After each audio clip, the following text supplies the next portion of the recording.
Okay class 10th, अब हमारा next chapter हम स्टार्ट करने जा रहे हैं, हमारा पर्यावरण।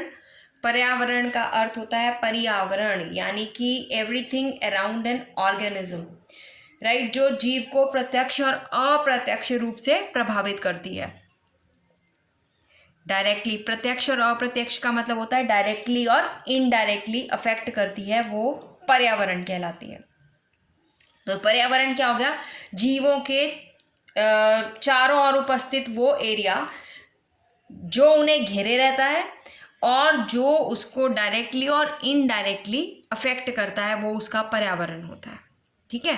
अब अगर हम अपनी अर्थ की बात करें तो हमारे अर्थ के ऊपर जो है वो जलमंडल भी उपस्थित है, स्थल मंडल भी उपस्थित है और वायुमंडल भी उपस्थित है, और इन तीनों मंडलों में लाइफ भी पॉसिबल है, राइट। इसीलिए इन तीनों मंडलों को टुगेदर हम बोलते हैं जैव मंडल, यानी कि बायोस्फीयर। ठीक है। जल के अंदर भी लाइफ होती है, स्थल में भी लाइफ होती है, और हमारे एयर में भी जीवाणु वगैरह या छोटे माइक्रो ऑर्गेनिजम्स रहते हैं, और इनको मिलकर हम जैव मंडल या बायोस्फीयर का नाम देते हैं। तो हमारा जो पर्यावरण है, जो जिसमें हमारे ऑर्गेनिज्म रह रहे हैं, और उस पर्टिकुलर जगह को हम बायोस्फीयर बोलेंगे जहाँ पर लाइफ पॉसिबल होती है। तो जैव मंडल हमारी अर्थ का वह भाग होगा जहाँ सजीव निवास करते हैं, हमारी अर्थ का वो पार्ट जहाँ पर सजीव निवास करते हैं, और ये तीनों मिलकर जलमंडल, स्थलमंडल और वायुमंडल मिलकर जो है जैव मंडल का निर्माण करते हैं,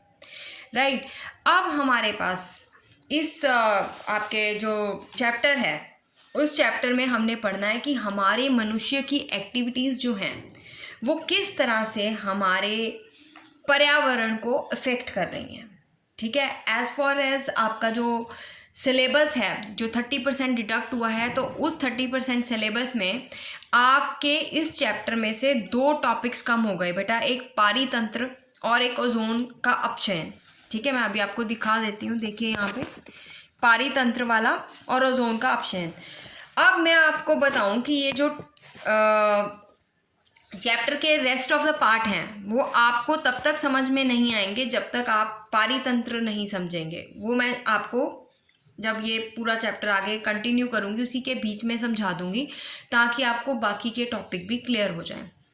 अभी मैंने फॉर द टाइम बिंग अभी मैंने आपको पर्यावरण का मतलब समझाया और जैव मंडल क्या होता है उसका मतलब समझाया। अब हमें पता है कि हमारा जो एक्टिविटी है, ह्यूमन एक्टिविटी है, ह्यूमन एक्टिविटी की वजह से हमारा पर्यावरण जो है वो प्रभावित हो रहा है।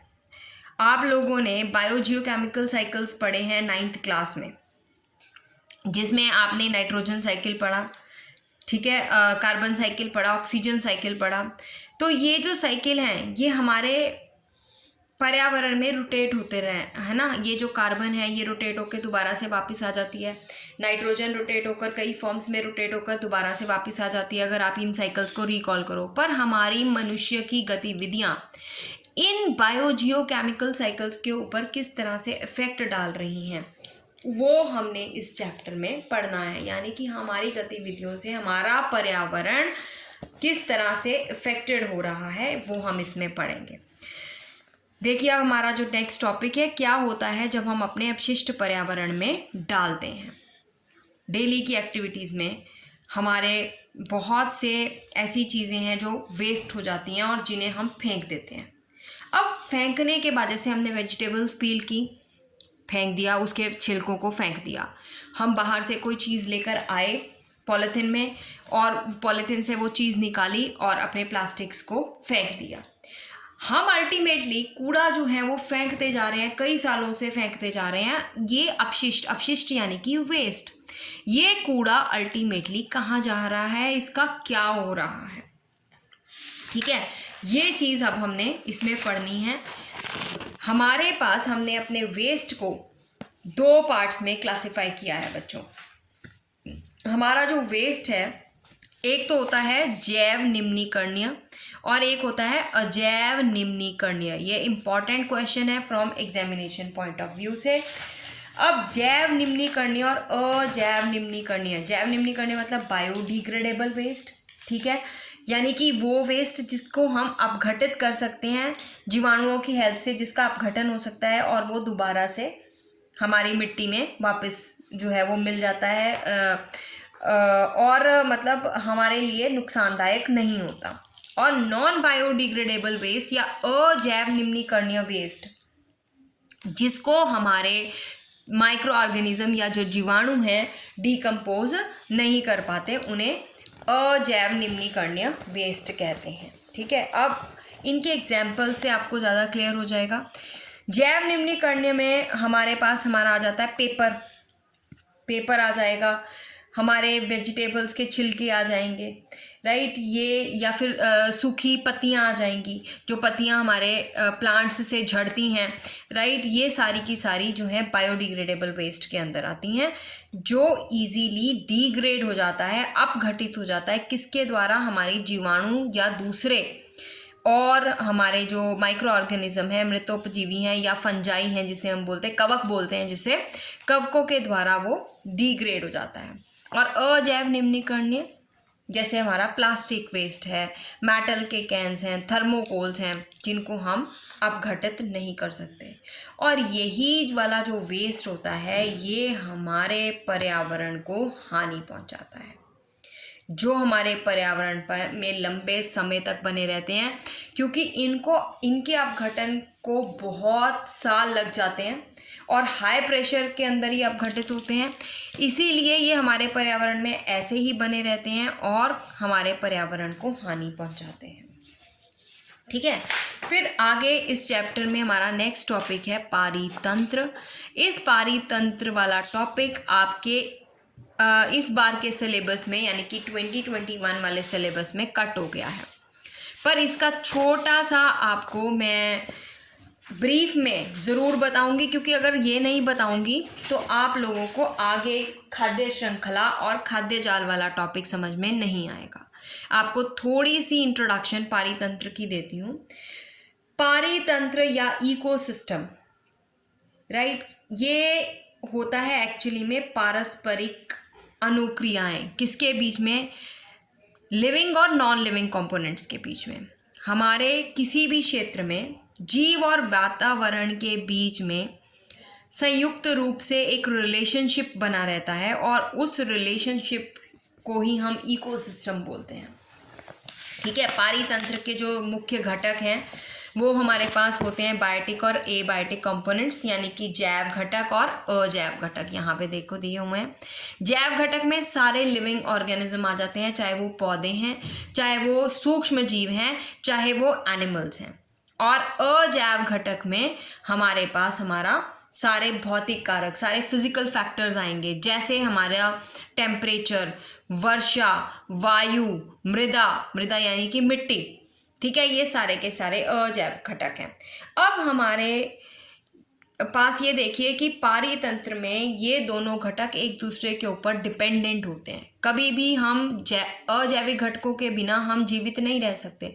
जब तक हमें ऑक्सीजन नहीं मिलेगी हम सांस नहीं ले पाएंगे। अजैविक घटक में क्या आएगा, हमारे पास वायु आएगी, और वायु में क्या उपस्थित होता है, ऑक्सीजन। ऑक्सीजन नहीं होगी तो हम लोग जीवित नहीं रह पाएंगे। सही टेम्परेचर नहीं होगा। अब अजैव घटक में टेम्परेचर आता है, ताप आता है, सही टेम्परेचर नहीं होगा, टेम्परेचर बहुत कम होगा तब भी हम जीवित नहीं रहेंगे, बहुत ज़्यादा होगा तब भी हम जीवित नहीं रह पाएंगे। तो ये दोनों फैक्टर्स एक दूसरे के ऊपर प्रभाव डालते हैं। ठीक है, तो ये दोनों फैक्टर्स जो हैं वो मिलकर पारितंत्र का, और पारितंत्र हमारे पास जो हैं वो नेचुरली भी होते हैं और मैन मेड भी, आर्टिफिशियली भी हम क्रिएट करते हैं, राइट। जैसे हमारे पास कैसे कैसे पारितंत्र उपस्थित हैं, जैसे गार्डन हो गया, एक्वेरियम हो गया, फॉरेस्ट हो गया, पॉन्ड हो गया, तालाब, राइट, ये सारे पारितंत्र के उदाहरण हैं। अगर अब आप एक क्या कहते हैं वृक्ष को भी देखो तो वृक्ष भी अपने आप में एक पारितंत्र है। ठीक है, जिसमें अजैविक और जैविक घटकों के बीच में आपस में पारस्परिक क्रियाएं होती हैं। तो अब हमारे पास, मैंने अब आपको ज़्यादा इसकी डिटेल में नहीं जाते क्योंकि इस बार के सिलेबस में आपको ये कट गया है। हमारे पास अगर मैं आपको कहूँ कि आर्टिफिशियल जो पारितंत्र है उसका एग्जाम्पल बताइए, मैन मेड पारितंत्र का एग्जाम्पल बताइए, तो एक्वेरियम है, राइट, जल जीवशाला जिसमें हम मछलियाँ वगैरह रखते हैं। अब हम आगे देखेंगे कि हमारा जो पारितंत्र है उसमें मैंने आपको बताया कि जैविक घटक होते हैं। अब ये जैविक घटक जो हैं वो कैसे ज़िंदा रहते हैं, वो एक दूसरे के ऊपर भी डिपेंड करते हैं और वो अजैविकों के ऊपर भी डिपेंड करते हैं। अब हमारे पास जो मेन घटक हैं जो एक्चुअली में अजैविकों वाले मटेरियल को, नॉन लिविंग मटेरियल को लिविंग चीज़ों में कन्वर्ट करते हैं, वो होते हैं उत्पादक। उत्पादक में सारे पौधे आते हैं, ठीक है, इसमें सारे पौधे आएंगे। वो सारे पौधे क्या करते हैं, सनलाइट को ट्रैप करते हैं, राइट, और सनलाइट की हेल्प में प्रकाश संश्लेषण की क्रिया पूर्ण करते हैं। और प्रकाश संश्लेषण की क्रिया, फोटोसिंथेसिस की क्रिया में क्या होता है, हमारे पास कार्बन डाइऑक्साइड और पानी सनलाइट और क्लोरोफिल की उपस्थिति में ग्लूकोज का निर्माण करती है। भोजन का उत्पादन करते हैं ये पौधे करते हैं। देखो वो क्या क्या यूज़ कर रहे हैं, वो अजैविक मटेरियल यूज़ कर रहे हैं, वो यूज़ कर रहे हैं सनलाइट, वो यूज़ कर रहे हैं कार्बन डाइऑक्साइड, वो यूज़ कर रहे हैं वाटर, ठीक है, और उनको यूज़ करके वो एक्चुअली में फूड प्रिपेयर कर रहे हैं और वही फूड आगे हमारे लाइफ के लिए ज़रूरी होता है। अब उत्पादकों पर निर्भर करते हैं उपभोक्ता, ठीक है, जो उत्पादकों को खाते हैं। उपभोक्ता की श्रेणी में हमारे पास आ जाएंगे शाकाहारी, मांसाहारी, सर्वाहारी। शाकाहारी जो सीधे डायरेक्ट प्लांट्स को खाते हैं, मांसाहारी जो शाकाहारियों को खाते हैं, सर्वाहारी जो दोनों चीज़ें खाते हैं। अब ये कंपोनेंट्स मैंने आपको पारितंत्र के इसलिए बताए क्योंकि मुझे आगे आपको जो खाद्य जाल और खाद्य श्रृंखला समझानी है, ठीक है, और खाद्य जाल और खाद्य श्रृंखला आपको तभी समझ में आएगी जब आपको पारितंत्र के कुछ कंपोनेंट्स क्लियर होंगे। आपको पारितंत्र वाला topic examination point of view से तैयार नहीं करना, ये बताने का महत्व सिर्फ केवल यही था कि आपको आगे के टॉपिक्स क्लियर हो जाएं। आगे के टॉपिक्स मैं नेक्स्ट वीडियो में लूँगी।